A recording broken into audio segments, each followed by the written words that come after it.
ماہ ربیع الاول جاری و ساری ہے۔ یوں تو پیارے محبوب علیہ السلام کا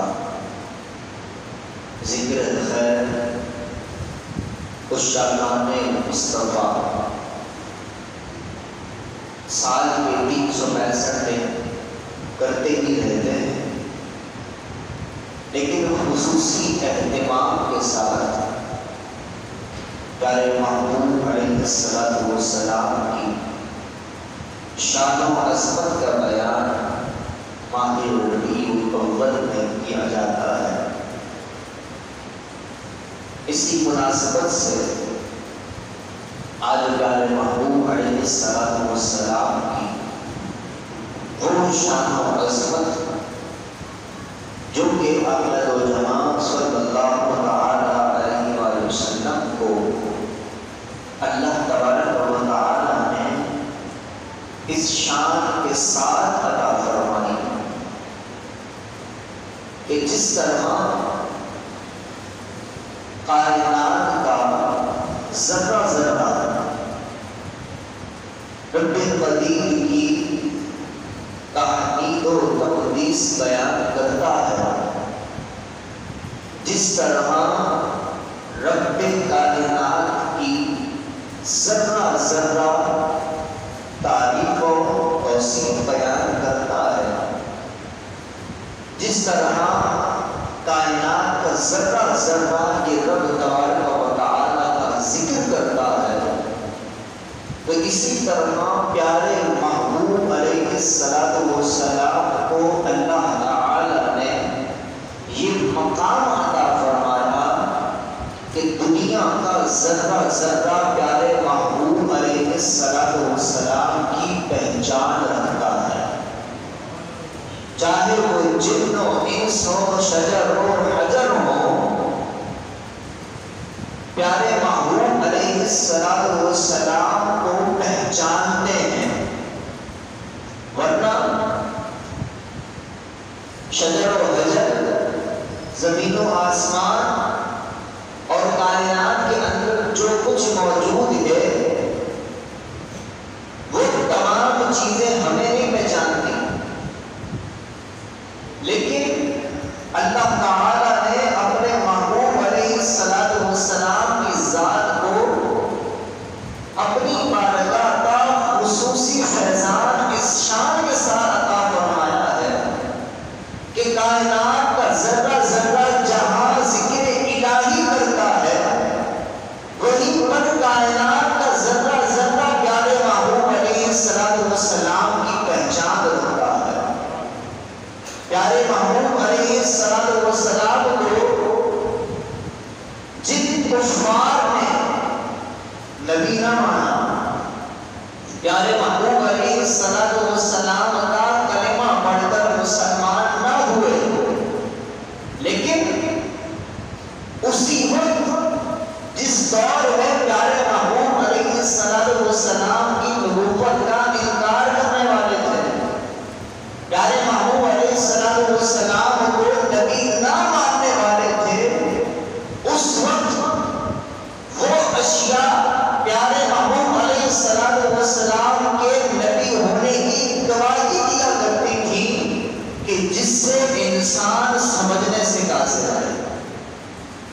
انسان کی سمجھ میں یہ بات نہیں آتی کہ کوئی بھٹر بھی بول سکتا ہے، انسان کی سمجھ میں یہ بات نہیں آتی کہ کوئی درخت بھی بات کر سکتا ہے، انسان کی سمجھ میں یہ بات نہیں آتی کہ جانور بات کرے اور سمجھنے بھی آئے۔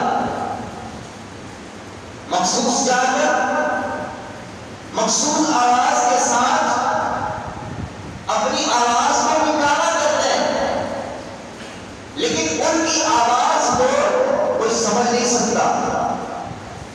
کتا بھونکتا ہے تو کتے کے بھونکنے کی آواز کو کوئی سمجھتا نہیں ہے، گائے چلاتی ہے، بھینس چلاتی ہے، دیگر جانور چلاتے ہیں تو ان کے چلانے کی، ان کی آواز کی کوئی پہچان نہیں رکھتا کہ یہ کیا کہہ رہے ہیں۔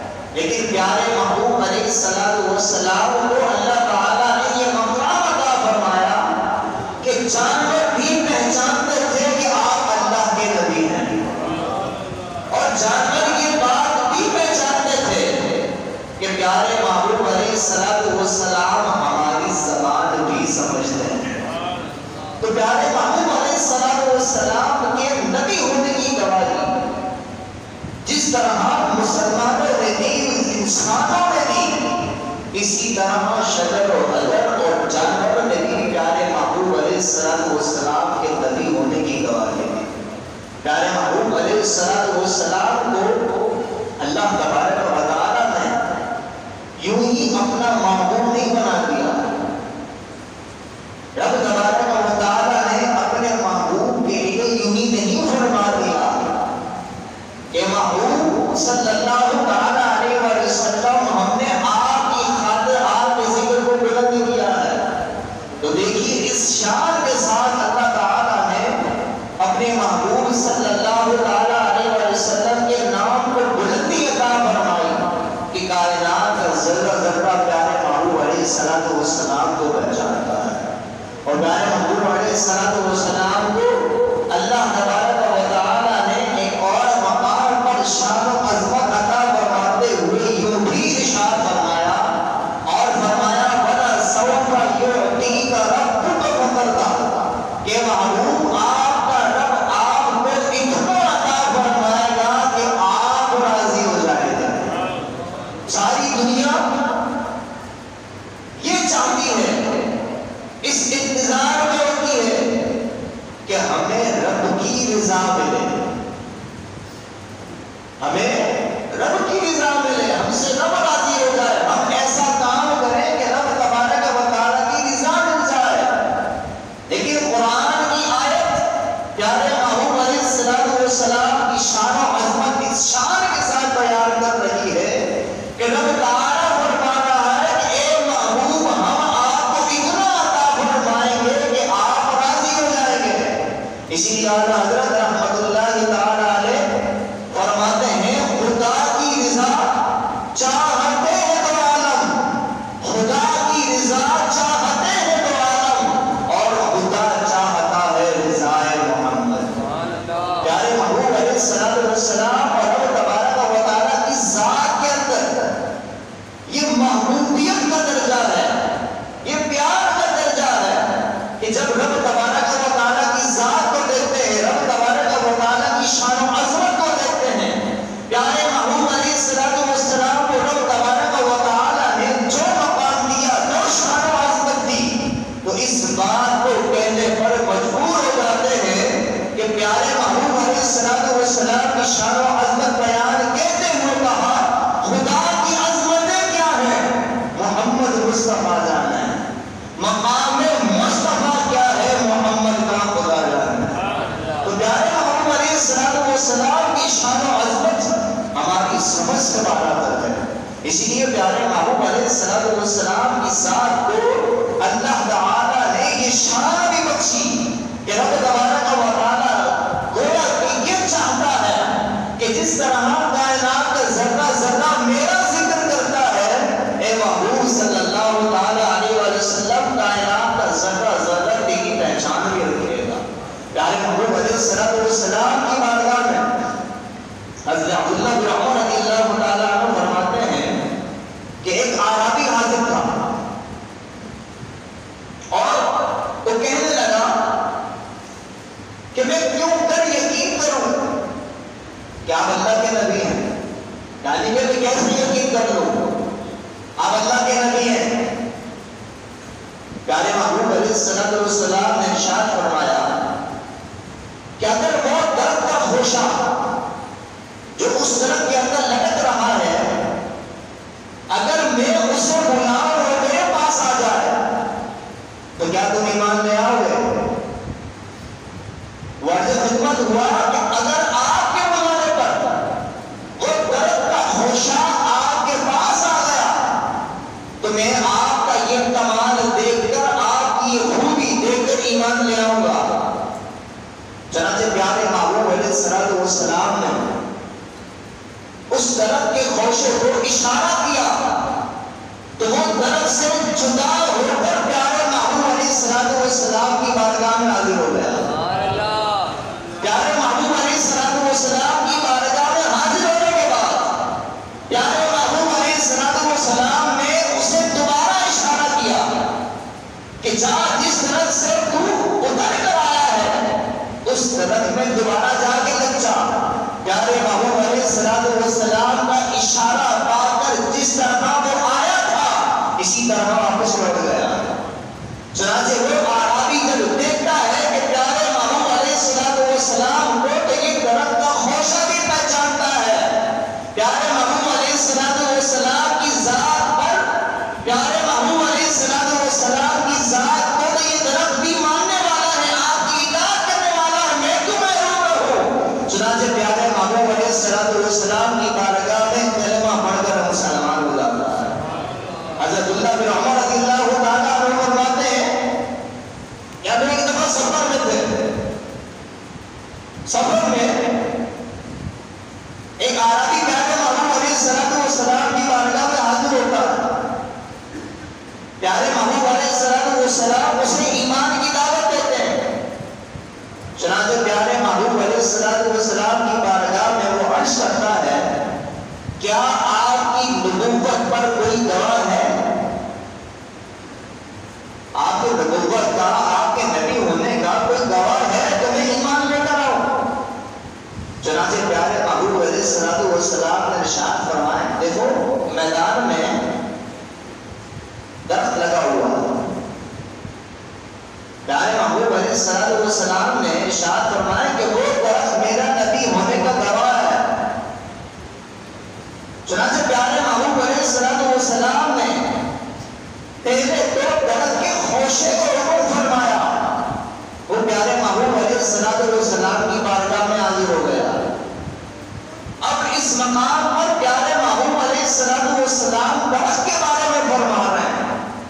پہلے تو درخت میں جز آیا لیکن اس مقام پر پیارے محبوب علیہ السلام نے درخت کے بارے میں فرمایا. چنانچہ جیسے ہی پیارے محبوب علیہ السلام نے اس درخت کو حکم فرمایا کہ میری بارگاہ میں آتے ہو, چنانچہ وہ دیکھتے ہیں کہ اس درخت کی شاخیں زمین سے نکلتی ہیں. زمین سے اس درخت کی شاخیں نکلتی ہیں اور وہ درخت اپنی شاخوں کو زمین سے چیرتا ہوا پیارے محبوب کی بارگاہ میں حاضر ہو جاتا ہے. اور تین مرتبہ پیارے محبوب علیہ السلام کی رسالت کی نبوت کی گواہی دیتا ہے. اور پھر پیارے محبوب علیہ السلام اس درخت کو دوبارہ حکم فرماتے ہیں. وہ دوبارہ جس جگہ سے اپنی شاخوں کو چیرتے ہوا آیا تھا وہیں پر جا کر دوبارہ نصب ہو جاتا ہے.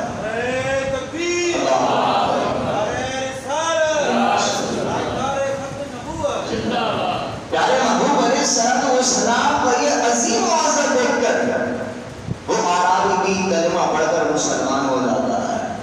صحابہ کرام رضی اللہ تعالیٰ عنہم میں سے جو یہ معجزہ دیکھ رہے تھے ایک صحابی حضرت خدمت ہوئے, یا رسول اللہ آپ مجھے اجازت دیجئے کہ میں آپ کو سجدہ کروں. یہ معجزہ دیکھ کر حضرت خدمت ہوئے, یا رسول اللہ آپ مجھے اجازت دیجئے کہ میں آپ کو سجدہ کروں. پیارے محبوب علیہ السلام نے اہل سنت کے عقیدے کی ترجمانی کرتے ہوئے گویا کہ پیارے محبوب علیہ السلام نے اہل سنت پر اٹھنے والے اس اعتراض کو ختم کر دیا. پیارے محبوب علیہ السلام نے ارشاد فرمایا کہ اگر خدا کے علاوہ کسی کو سجدہ کرنا جائز ہوتا تو میں بیوی کو حکم دیتا کہ وہ شوہر کو سجدہ کرے. پیارے محبوب علیہ السلام نے سجدہ کرنے کی اجازت نہ دی. تو جو لوگ اہل سنت پر یہ الزام لگاتے ہیں جناب یہ مزاروں پر جا کر سجدہ کرتے ہیں, دیکھیے ہم تو تعلیم رسول بیان کرنا ہے. جب اللہ کے محبوب کو سجدہ کرنا جائز نہ ہوا تو بتائیے کسی اللہ کے ولی کو سجدہ کرنا کیسے جائز ہو جائے گا؟ جب محبوب خدا کو سجدہ کرنا جائز نہیں ہے تو رب تبارک و تعالیٰ کے دوست کو کسی بزرگ کو سجدہ کرنا کیسے جائز ہو جائے گا؟ لہٰذا یہ یاد رکھیں, اہل سنت کو بدنام کرنے والے جو لوگ مزاروں پہ جا کر اگر سجدہ کرتے بھی ہیں تو یاد رکھیں اگر خدا سمجھ کر کرے گا تو کافر ہو جائے گا, اگر تعظیم کے لیے کرے گا تو سب گناہگار ہیں, حرام کا مرتکب ہے. کسی